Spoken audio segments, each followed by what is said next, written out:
Mati na naman ang ating adventure ngayon. Napakaganda ng panahon kaya napakaganda rin ng ating trippings ngayon. Napakasarap na sabaw ang makikita nyo for today's video. Sa higop ko pa lang dyan, kitang kita mo ang lasap ng aroma.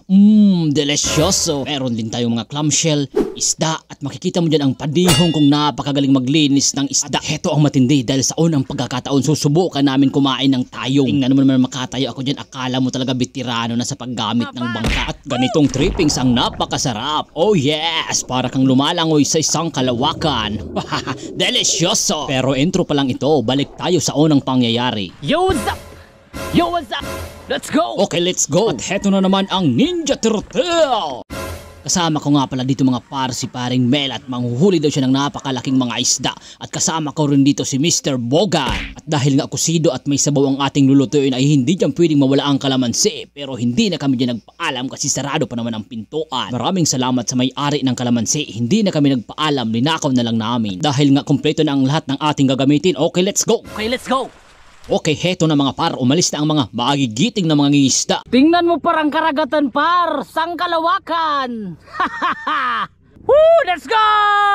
Okay, let's go. At heto na mga par, nag-aariya na kami dyan ng lambat at sana makahuli kami ng malalaking isda, yung malabahay na isda. At tingnan mo naman par ang suot ko dyan na sombrero mga par. Ang usong-usong ngayon dito sa Pilipinas na sombrero. At kung wala kang sombrerong ganito ay wala kang 5K. At heto na mga par, nagkakalaskas na kami dyan ng lambat at ang una naming huli, paso!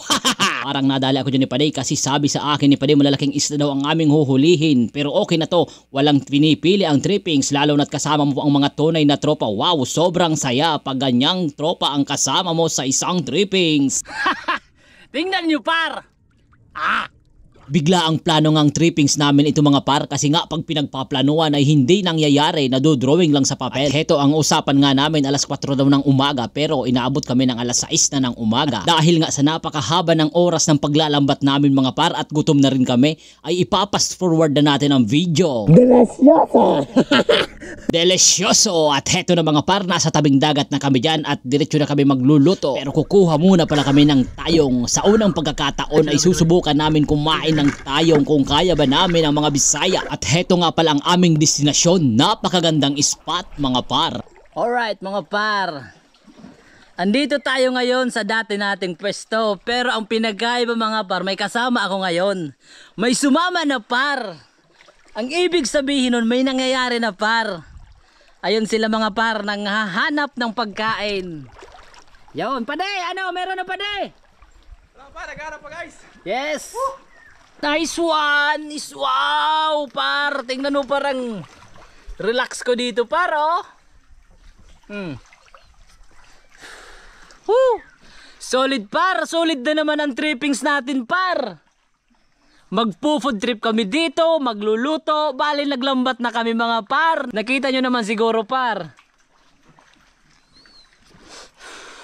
Mahina nga lang yung nakuha naming isda pero ayos na yon para pang ulam namin. Basta't sulit, kasama mo ang tropa mo, astig, lahat ng pangyayari par. Kahit anong ulam masarap yung par.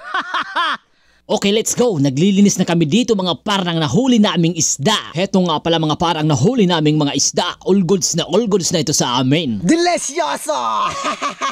Okay, let's go. At nakapagpaapoy na nga ako dyan mga par. Iba talaga ang pakiramdam pag mga tropa mo ang kasama. Napakaraming trippings ang magagawa nyo. At minikos-mikos na nga dito ni Boga ng kalamansi. Ang gamit na tabo ay ang ginagamit pa sa inodoro. At nang kumulo na ay nilagay na nga ni Paday ang mga malalaking isda. At bali nalagyan na nga pala namin ito ng kamatis. At sinunod na rin ang napakasariwang malunggay para healthy living. At heto pa mga par ang napakasarap na clamshell sarad. Sa inyo mga par, ano bang tawag sa uri ng clamshell na ito? Bali hinati na nga pala ito ni Paday kasi nga ito ang gagawin namin kutsara. Naiwan kasi namin ang kutsara sa sobrang pagmamadali. At heto na mga par, nilinisan namin ang tayong na kung tawagin sa Bisaya ay toyom. Bali ngayon lang kami makakatikim ng ganitong klaseng seafoods. Nakikita ko kasi sa YouTube ay sarap na sarap kumakain nito ang mga Bisaya. Kaya ngayon ay susubukan din namin kung ano ba talaga ang lasa ng tayong na ito. At pagkatapos malinisan namin ang toyom at saktong-sakto din ay luto na rin ang aming sabaw. Kaya heto na mga par, kakain na tayo. Food tripan ng mga par.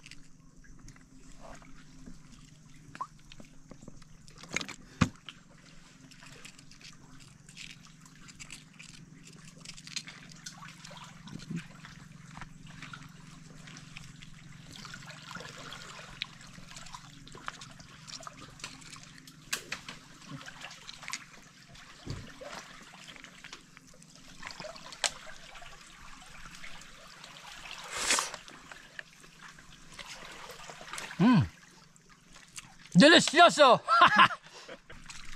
Yan.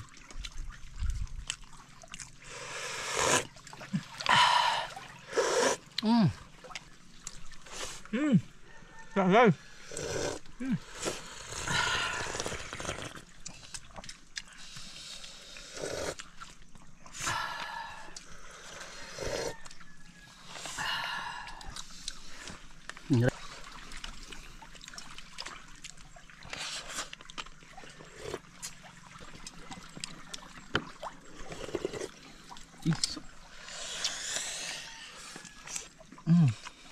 Pupunta sa dagat namin. Kasi saan nag-vlog ka to? Si Sas! Nagsusuro yaw? Dum, sumaluto ko pa no, isuka.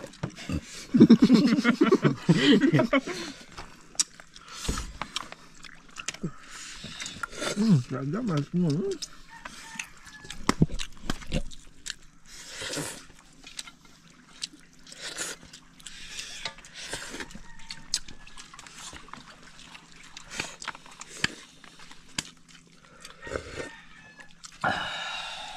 Sudah siraw.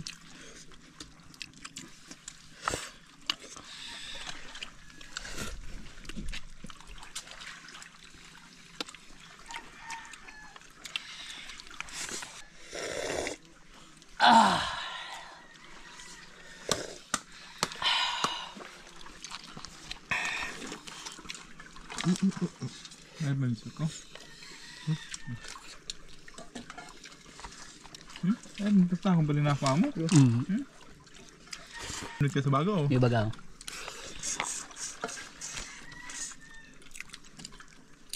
Dura kay kirang tada.